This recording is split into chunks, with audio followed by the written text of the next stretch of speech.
Steve Hamilton of the Calgary Hitmen, my guest. Steve, let's talk about your group.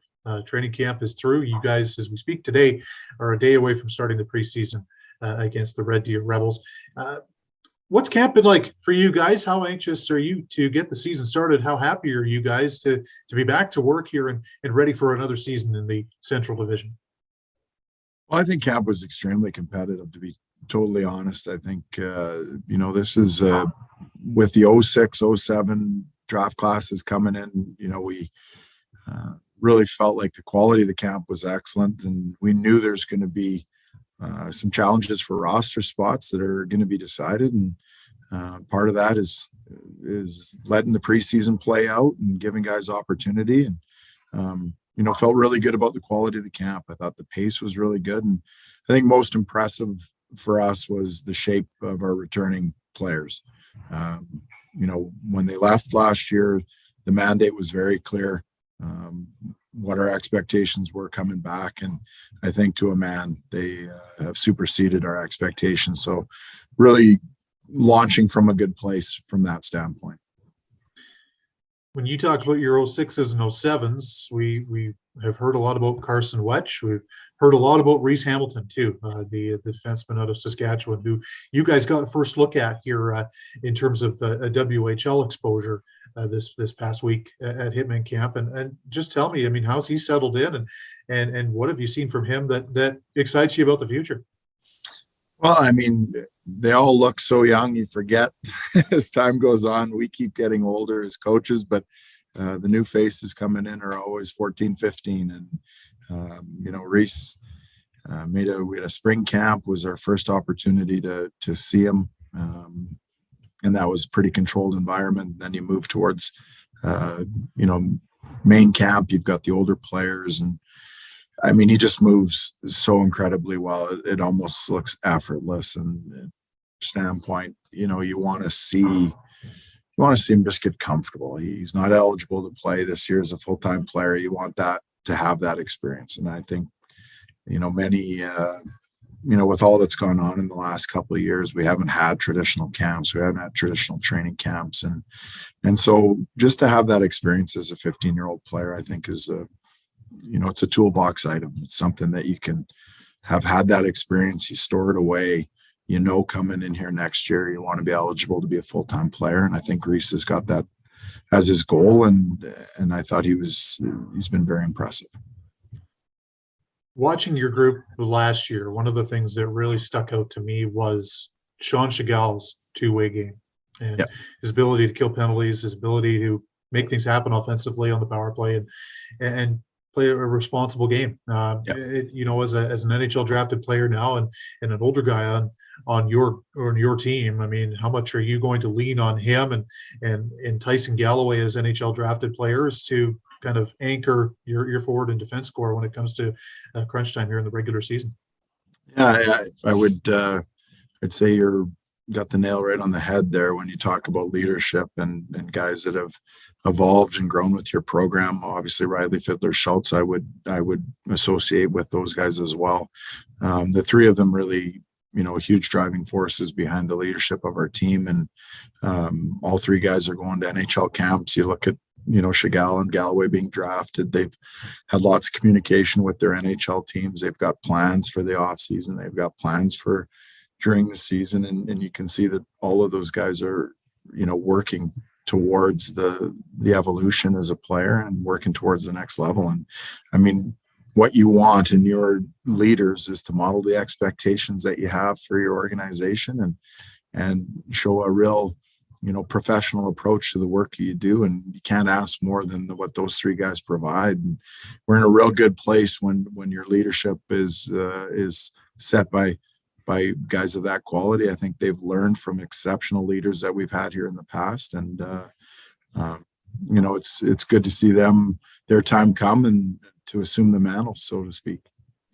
It's good you brought up Fiddler Schultz because, as we speak right now, I have a call scheduled with him in about 45 minutes time, and he's going to be a big part of this preview as well. But, with him, a career year offensively last year, but the thing that strikes me about him is kind of his commitment to the community as well. A guy that seems to get it both on Yeah. and off the ice.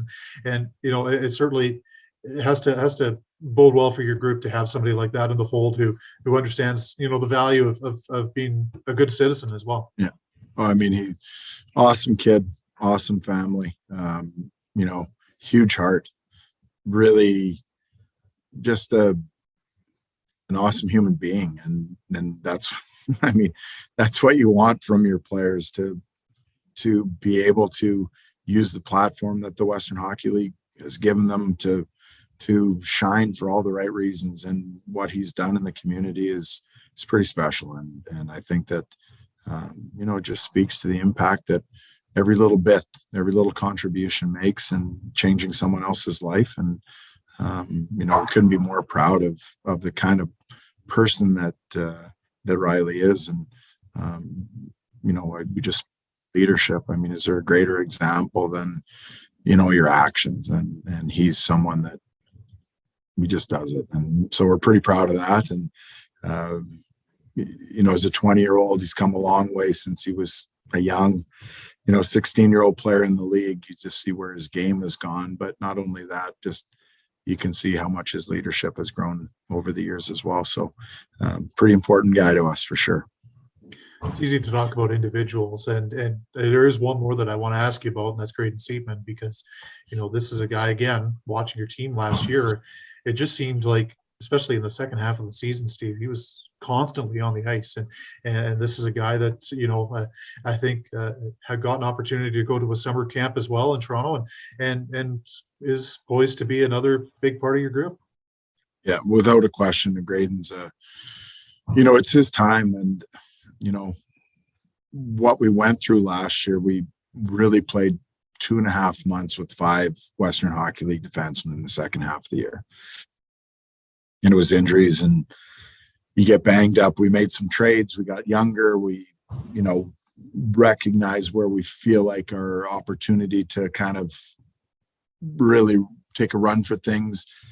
You make a calculated decision to move on from, an older guys in Jackson Vandelis, Luke Prokop, to get younger and with an eye on the future. And then we ended up getting banged up with injuries, and we have 5 regulars. And so how does that relate to Graydon? I mean, there were some nights he was playing 30 plus minutes a night. And that, as good as it sounds, like everybody wants that job, that's a lot of heavy lifting. And I thought he did a remarkable job in difficult circumstances, because there was nights where you knew there wasn't a lot in the tank, and he answered the bell, and we were super proud of him for that. And I think that as tough as that was to go through, there's times where we just couldn't shelter those guys. We didn't have a 20-year-old fire blanket that we could put on situations to calm it down, right?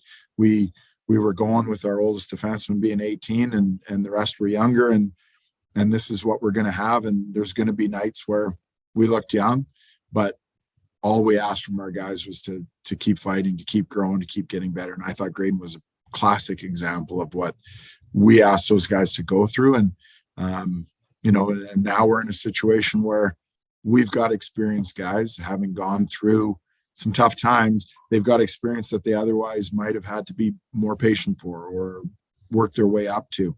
They were kind of lumped into it, and it was quite a bit at times to take in, but I thought Graydon handled it extremely well. And I know he's a kid that, the draft was on his mind. For whatever reason that didn't happen for him, that's only going to motivate him more. My last one for you, when you look at the group that you have and kind of forging ahead and building with what you've got as you start toward the regular season, I mean, the landscape in the Central Division is certainly a lot different than it was a year ago. If we're being completely honest with respect to some of the departures around the division from all of the teams, and I just want to get your thoughts on just as to how interested you are, how excited you are to kind of see where you guys stand as we kind of get starting to play for real here in a couple of weeks' time. Yeah, I mean, everybody feels good right now. Everybody's undefeated, first place. That's. Training camp, it should be a time of optimism. It should be a time where you're leaving camp feeling good, excited. You want to see these guys get into games, and everybody associated with the league that coached or played knows that there's just going to be incremental jumps in the league. And training camp to preseason is one. You're going to see another one to regular season, and then probably 2 or 3 more substantial ones over the course of the year. And it's that constant evolution that you want to see from your team. I like where we're starting from, in that we did turn some guys over, some 320-year-old forwards, but the bulk of our defense is back. Our goaltending is intact. You've got a lot of returning forwards. As a coach, I don't feel the same, maybe, sorry, the same, I guess, stressors that we felt early in last year, in that your group was so young. You're really at bedrock in terms of teaching. And I thought that we're coming into a better place this year, a more experienced place. We're just further down the chain than we were a year ago, where really we were introducing concepts and ideas that some of these guys had never touched on. We should be much further advanced, or just in a better place when it comes to the maturity of our overall group.